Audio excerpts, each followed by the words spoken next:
Okay, so for today's project, we're going to need some foam core. I get this from the Dollar Tree. Some coffee stirrer sticks, a few rounded chopsticks, some of these rectangular barbecue skewers, a few of these Dollar Tree doll houses. I've trimmed the gables off the roof already. Some short Pringles cans, and a little bit of this scrap foam board that I got from Lowe's. This is like some cheap project board. Alright, so let's go ahead and get started by making our barracks. So this is going to be a little bit of an interesting one. I'm not going to make a traditional square building. I wanted something a little bit more unique. So you can see here I'm doing a quick rough little idea for the layout. I'm going to make a kind of triangular building, raise it up a little bit on some foam board just to give it a little bit of extra height and kind of make it a bit more interesting to look at. So for the foundation, I'm going to use the foam board, and I'd cut a triangular piece that fits inside of the little doll houses, and I'm just going to quick and dirty hot glue some extra pieces to the outsides of them. Make sure everything is level. I'm not really worried about the foam kind of sticking out from the doll houses. I can always trim it away, but if it's not flat, that's going to present a problem as the build progresses.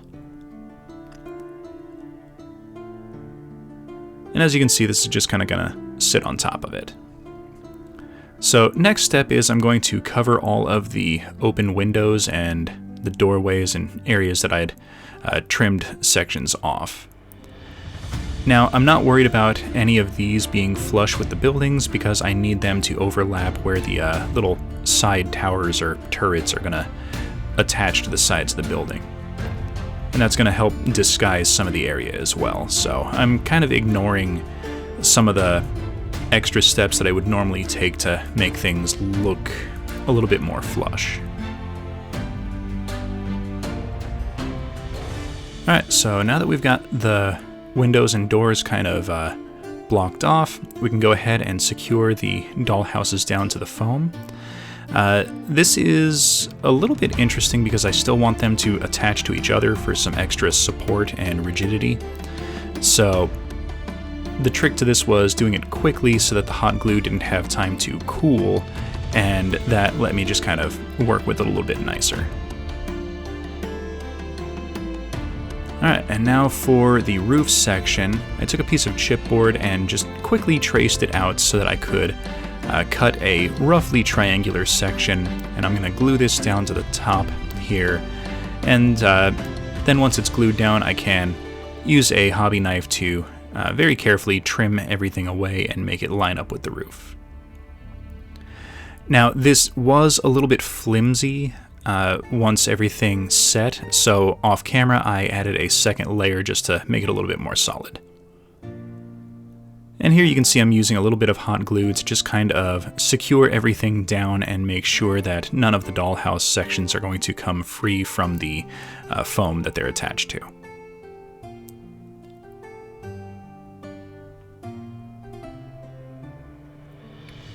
Alright, so now we need to cover up the holes in the roof. So I rigged up these little chipboard pieces, and they're long enough that they're going to cover the sections, and getting them to line up with the top of the roof is actually easier than you'd expect. But you can see they kind of overhang quite a bit. Now I want to leave that there because I'm going to line these up with where the towers are going to go to kind of create a little walkway that goes from the roof onto the towers. Alright, so now we're going to add a little bit of stone texture to the foundation of the building. The idea I have for this is it's going to be a stone foundation, then I'm going to do like logs or something like that for the upper section. And I'm just using a hobby knife here to quickly scribe in some stone formations, just kind of in that simple little brick pattern. And then using a pen, I'm just exaggerating the lines to kind of create the pattern and scour it into the foam. Then add a little bit of texture with some texture plating and a ball of tinfoil, re-exaggerate the lines, and we've got a pretty nice exaggerated textured stone base foundation. Okay, so I want some windows where the doors are going to be. So I took one of these small windows that I've made in a previous episode and trimmed a few of the chopsticks to fit the right size. And you can see I'm just giving a quick little spacing for the windows and just adding a couple of upright pieces that are going to hold in place all of the logs for the upper section. Now each of these are cut roughly to 2 inches, and if they're a little bit long, that's fine. The towers are going to be covered with foam anyway, so they can kind of dig into the foam to add a little bit of extra security for the building. And repeat the same thing on this side. Now, my hope is that once all of this is dried and painted, that it'll look relatively like some reinforced log structure. So now we're going to add a couple of uprights for some support around the door.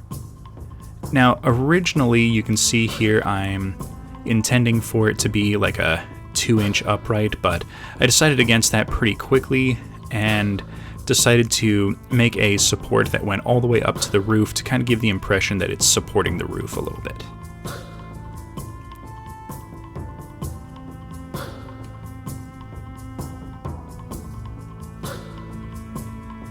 Now this will also help to disguise the edge where the logs meet the plastic of the dollhouse.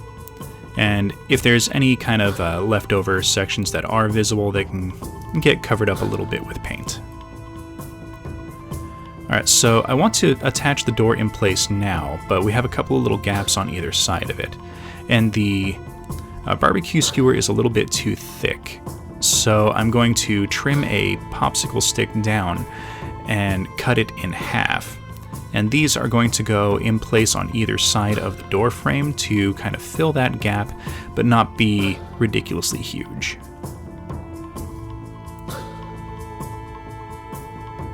And the door fits into place pretty nice there. Now, the windows I did in a previous episode, but the door I'm going to attach into place now because I can go ahead and paint this along with the rest of the building.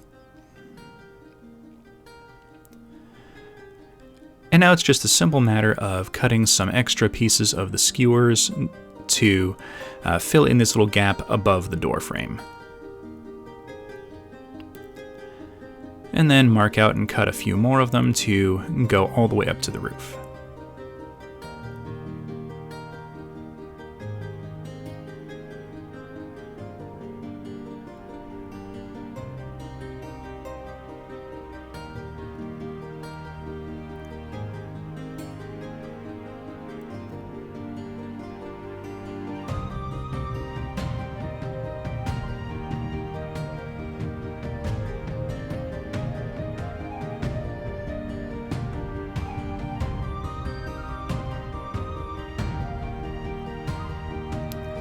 One last one, and this side is pretty much done.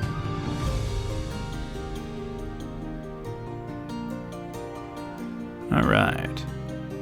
So now for the roof, I want a walkable section for the guards to stand on. So I trimmed a bunch of the coffee stir sticks to be 2-inch lengths, and I'm just going to put them in a simple alternating pattern across the top of the roof. And any of the sections that would overlap the edges, I mark them, cut them, and then glue them into place. That way everything lines up nice and flush with the edge of the roof.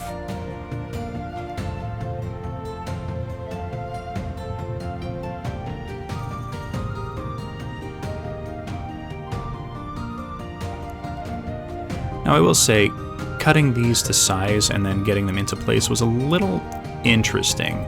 and it actually took a little bit longer than I thought it would.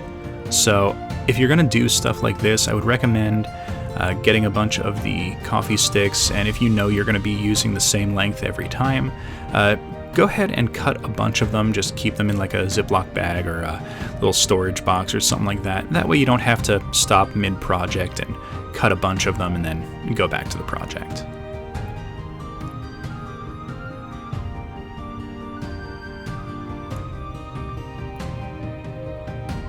Alright, so now I want to cover up this little section right here. And here you can see I made one already. This is just a simple little wooden covering. So I'm going to quickly show you how I put that together. So using the grid on my mat here, I decided that a 2-inch diagonal was probably going to be about the right size. Now, the easiest way to put this together is to measure each individual piece and then just kind of clip them, line them up, make sure everything is flush with the angles that you want. In this case, I'm doing a 45-degree cut, and it ended up being about 6 pieces that I needed to fill out the area. And then for the little arch, I took a couple of popsicle sticks and cut them into a simple A-frame, and on the back of it, I'm going to just hot glue all of the little coffee sticks into position.